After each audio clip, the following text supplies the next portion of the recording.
Hi, Justin Smirk, Senior Economist at Westpac. I'd like to thank Jerry and all the team at RUI for inviting me back to do a presentation on our outlook for commodities, the Australian economy, and just give you a bit of a feel for the risks that we see. It's a new format, online and live at the same time, so let's dive in and experiment with this new technology. Now, what we're going to do, what I should highlight first is just where we were last year, and the key points that we wanted to highlight last year was that the global economy was slowing, and of course this was all pre-COVID. We were talking about there being further rate cuts coming through both here and in the US on the backdrop of that slowing economy. We did talk about sort of energy going through a transition process, of course moving towards a low carbon world, and we're seeing that stepped up in this sort of slowing down environment. Talked about lower Brent prices, and of course we did speak about LNG prices coming under pressure due to building supply. Now, if you look at the actual financial market forecast that we put up, you will see up there that we did have the RBA cutting the cash rate down to 50 basis points by March this year. Now, this was pre-COVID, pre the shock. So you can see that we already thought there was a weakness underlying the Australian economy. We saw also the US Federal Reserve cutting rates further. That was in the backdrop of that very sort of slow recovery that really wasn't getting some more traction there in the US. And we thought the need for further rate cuts was coming with low inflation. And on the backdrop of that, with the US cutting rates, Australia cutting rates, uncertainty around the world, we saw the Australian dollar weaken. And we're talking about hanging around the 66, 67 cents. Of course, we've seen the RBA cut rates by far more aggressively since then. We've got the cash rate now down to 25 basis points. That's on the backdrop of the COVID shocks. We've seen the US Federal Reserve step up and cut rates and give some more quantitative easings on the way through as well.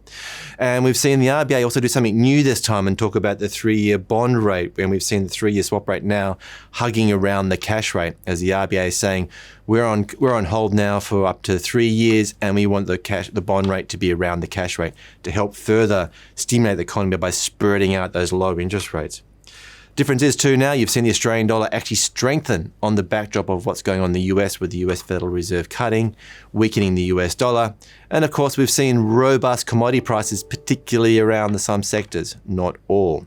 And we'll go through that today a little bit, highlighting that basically we're seeing this sort of two-speed or bifurcating of the global economy, and of course bifurcation around commodity markets as well. But we are talking about in that environment with the Australian economy outperforming and the US cutting rates and a weak US dollar, Aussie dollar getting up to around 80 cents. So keep that in the back of your mind when you're thinking about commodity prices and what it may mean for your company.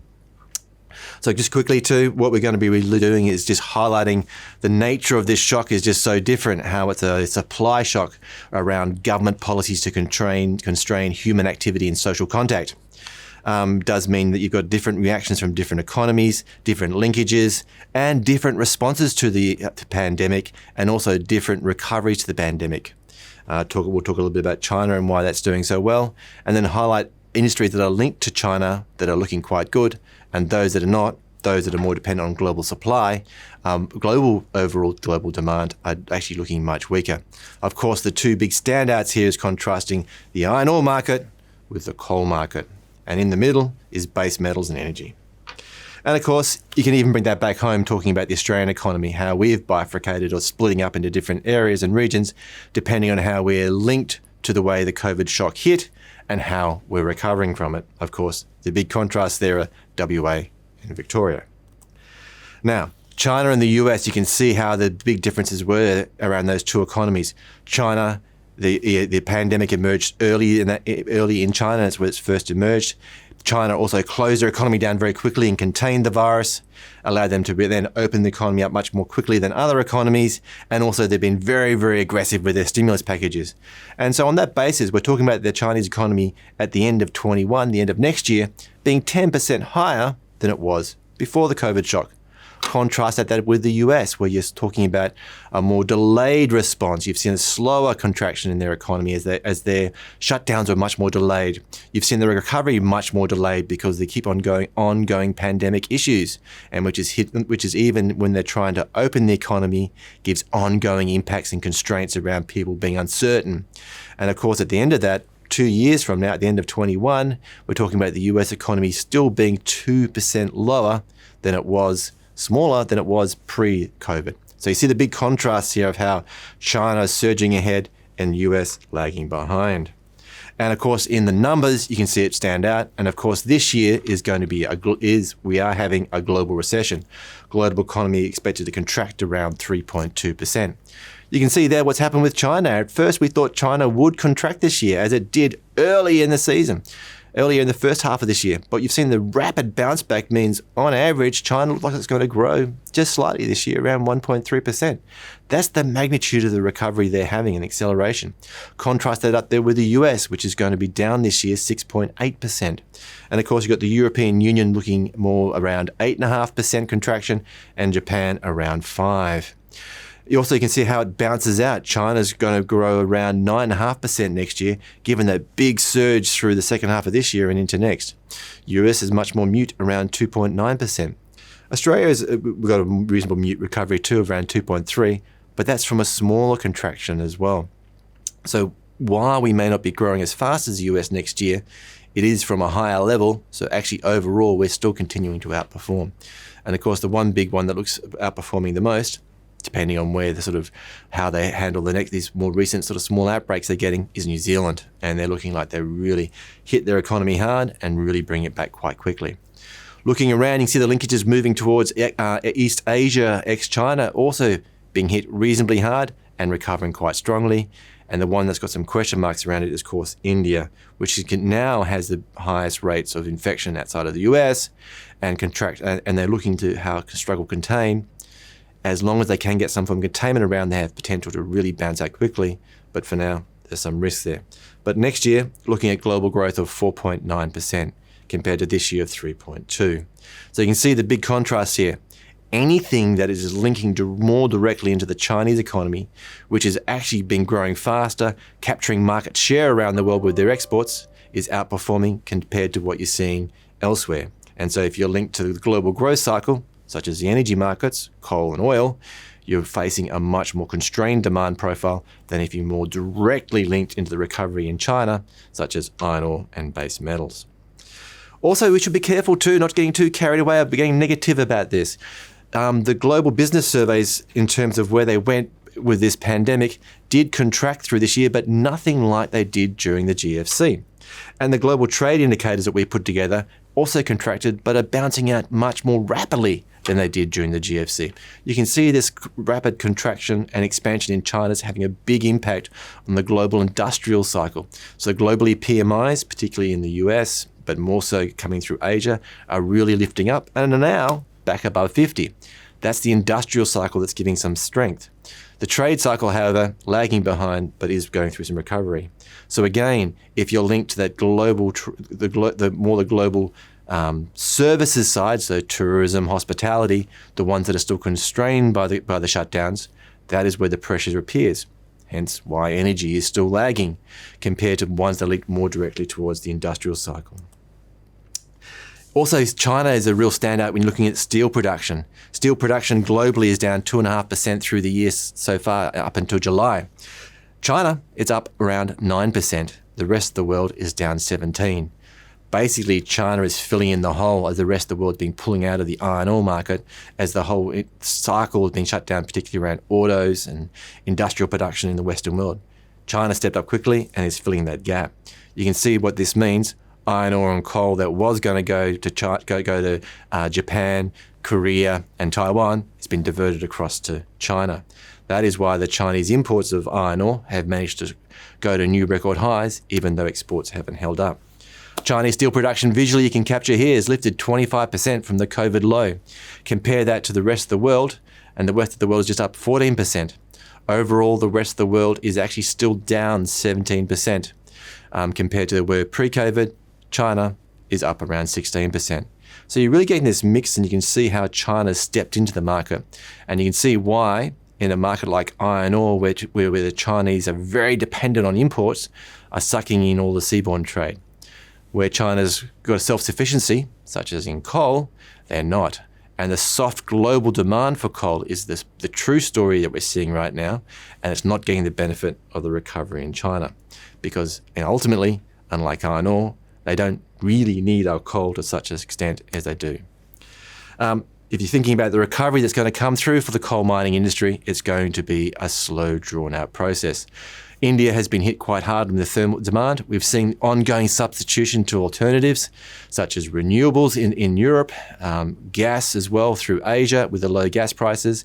That all means by the end of 2030, at best, we may get coal demand back close to where it was pre-COVID. That means that the margin, that means that a lot of the adjustment is coming through the price side to adjust volumes. And this is where you're seeing all the pressure around the Indonesian producers and the marginal producers, and even some marginal producers here in Australia.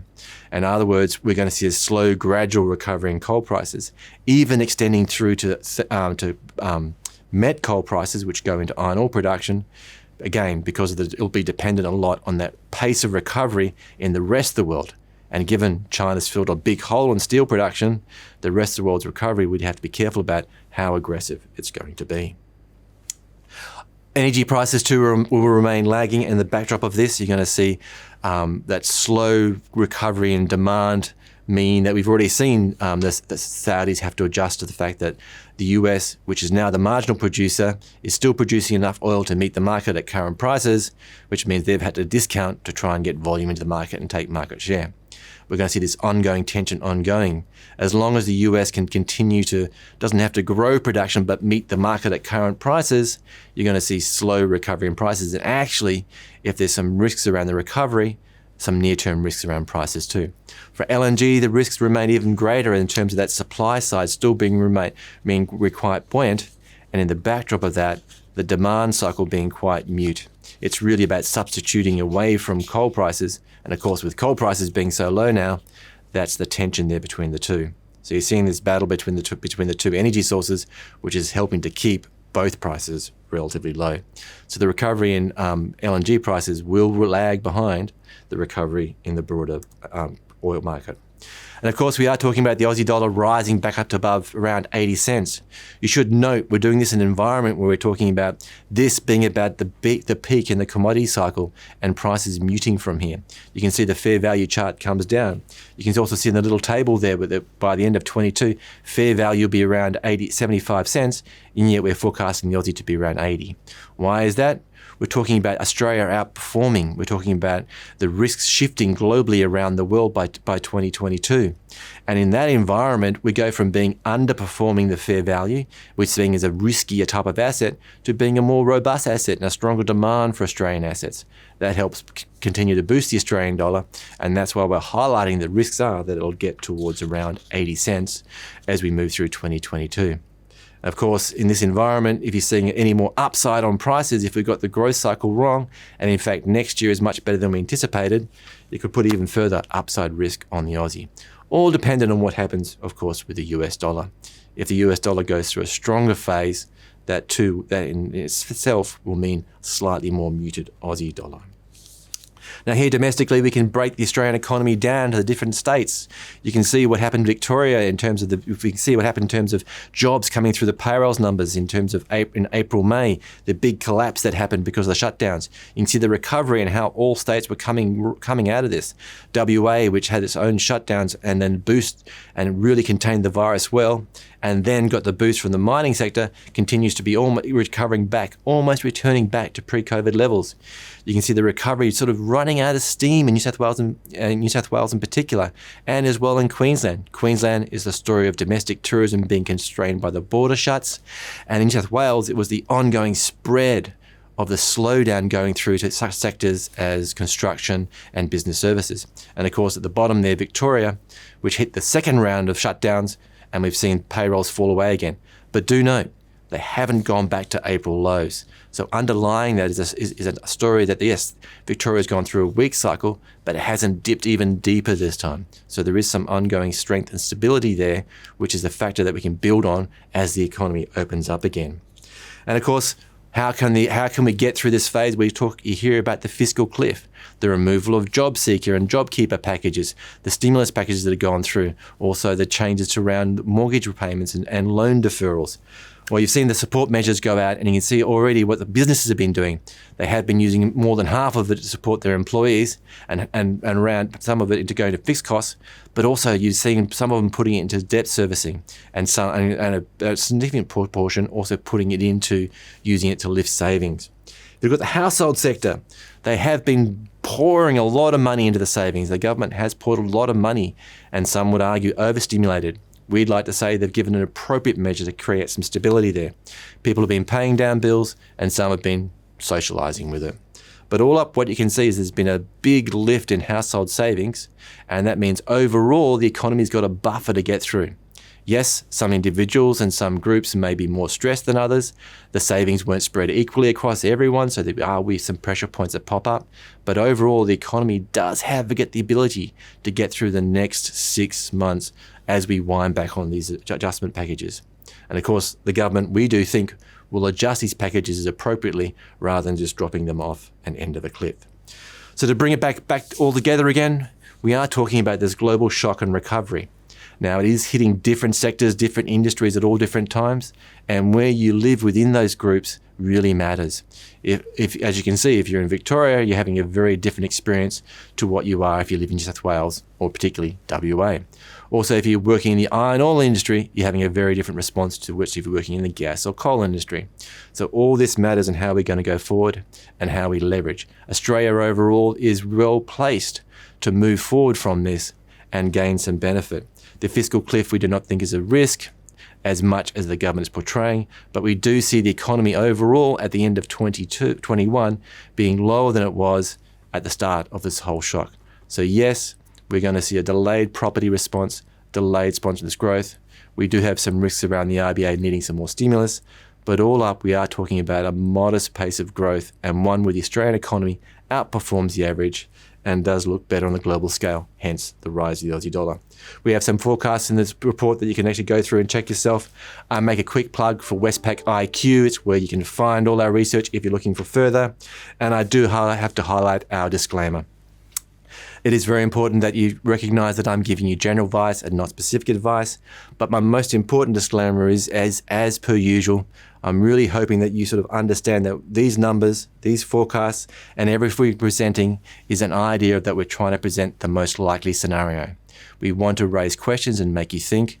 We hope we're not just giving you what you think is the best answer and go away without thinking. We do hope that you question what we're presenting, and in fact, I feel like I've done my job the best if people come to me and say, Justin, great presentation, but I disagree with you for this reason.